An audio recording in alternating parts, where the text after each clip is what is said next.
The just shall live by faith. Listen, faith is not believing God can do it. Faith is believing that God will do it for you today.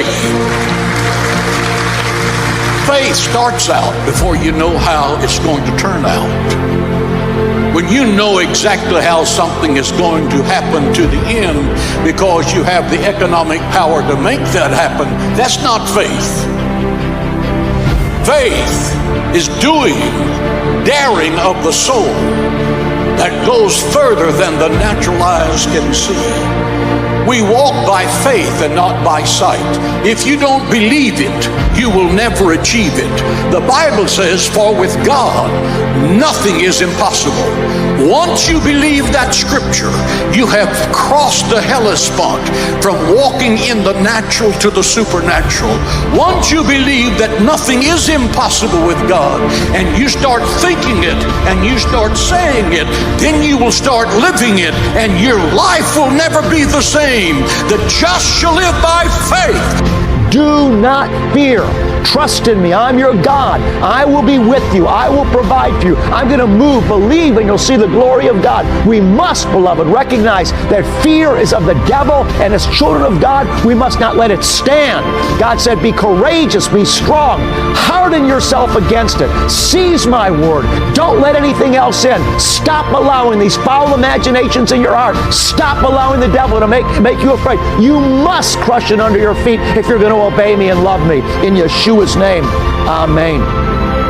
You might be feeling hopeless. You might be feeling helpless. You might be feeling weary. You might be feeling heavy laden. You might be feeling like a failure. You might be feeling like you've made mistake after mistake. But I'm here to tell you, it's not too much for Jesus. Jesus loves you right where you are. Jesus loves you just as you are. He wants you to give him your burden. He wants you to give him your failures. He wants you to give him your mistakes. He wants you to give him your weariness. He wants to give you your loss and your pain and your grief and your confusion and your doubts and your questions, because he loves you. He says, come to me, all who are weary and heavy laden. And here's the promise. He says, I will, not I might, I will give you rest. When you pass through the waters, I will be with you. And through the rivers, they will not overflow you. When you walk through the fire, you will not be scorched, nor will the flame burn you, for I am the Lord your God, your Savior. God is saying, whatever you go through in life, I'm going to be with you. The two words that Jesus used most in his ministry were fear not. Do not fear life, death, or the future. Do not fear the unknown. I'll send my angels before you to be your advance, and I'll send my angels behind you to be your rear guard. You have an angelic escort. God says, I am the living God. I am the God who knows the future. I am the God who controls the future. Fear not. I hold your tomorrows in the palms of my hand. My angels are guarding you day and night. 1,000 may fall at your right hand, and 10,000 fall at your left hand, but it shall not come nigh your dwelling. That's a verse you can depend on. I am the Lord, and there is none like me. The Bible says, for my thoughts are not your thoughts. My ways are not your ways. For as the heavens are higher than the earth, so are my thoughts higher than your thoughts. Isaiah 55. That's God's way of saying, I'm a lot smarter than you. Quit worrying. You're dealing with your doubts by recognizing the anatomy of doubt. Look at Joseph and John the Baptist. Both were doing the will of God. Both were physically exhausted. Both were in a dark place, the dungeon. The point is, doubt flourishes in the dark. Doubt is like a toxic mold that grows spiritual darkness. Darkness feeds doubt. The answer is run to the light. Jesus said, I am the light of the world. Light conquers darkness. Light reveals. Light exposes. Light guides you to the cross. Light brings hope. Light brings the answer. God says, the Father of lights. Satan is called the Prince of Darkness. When you're tired, when you're alone, when you're weary, when you're heartbroken, when your life makes no sense, when you're living the darkest day of your life, repeat these words. The Lord is my light and my salvation. Whom shall I fear? The Lord is my strength, of whom shall I be afraid? Feel the surge of God come and fill you, knowing you cannot be defeated. You will prosper in Jesus' name. Give him praise in the house of God.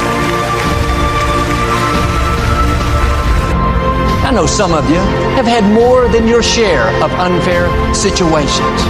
Maybe you lost a loved one, or a relationship didn't work out. Perhaps a child has caused you a lot of heartache and pain. But know this, nothing that you've been through has been wasted.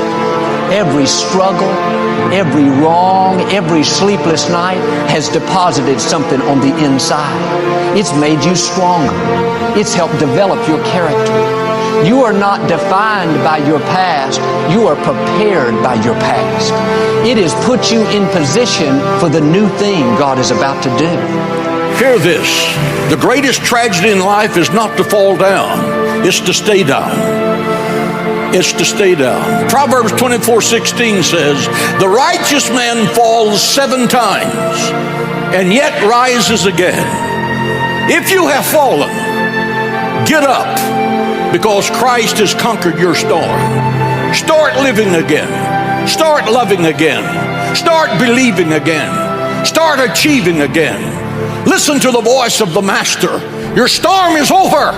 Stop allowing your past to control your future. Don't be pushed by your problems. Be led by your dreams. God is your Father. Nothing is impossible to you. Nothing is impossible to you.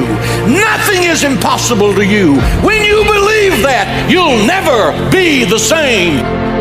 Realize that God may be doing something in you before he does something through you.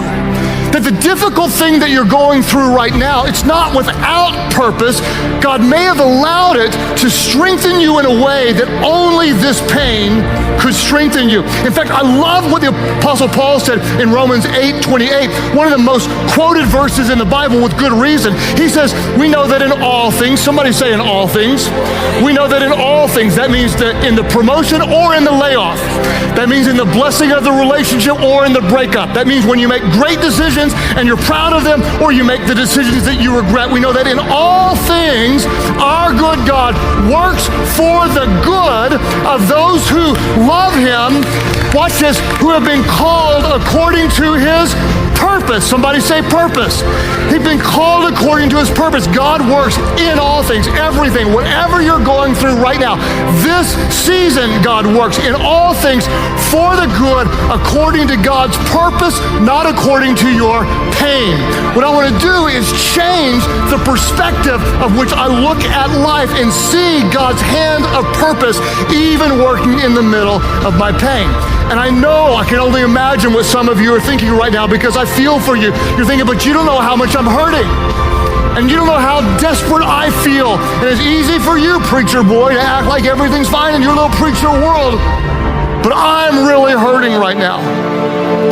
Maybe the very thing that you dreaded the most is what God might use to develop you in a way that he can only use that. In fact, the stronger the pain might be an indication of the bigger the purpose that God has on the other side. I want to read Deuteronomy 1 verse 30. The Lord your God who goes before you will himself fight on your behalf. Why should we not be afraid? Because God has promised that he's going to fight our battles, that he's going to go before us on his behalf, that he's going to make war for us, that he's going to do what he needs to do when we put him first and honor him and trust him. The Lord also has promised never to leave us or forsake us. Yeshua himself said so. And in the book of Deuteronomy chapter 31 verse 6, the Lord again says, be strong and courageous, do not be afraid or tremble at them, for the Lord your God is the one who goes with you, and he will not fail you or forsake you. When you walk through the fire, you will not be scorched, nor will the flame burn you, for I am the Lord your God, your Savior. I have called you by name. You are mine. And beloved, sometimes when it looks the worst from the outside, we're experiencing God's greatest blessing. Don't believe what you see. Don't believe what you see, because regardless of whatever it is that you're going to face in life, God is going to be with you in the midst of it, blessing you, giving you fellowship with Him. Some of those times that we go through in life that may look like the darkest times to someone on the outside, or maybe times that we would in the natural fear, it's those very times, beloved, that God makes Himself most known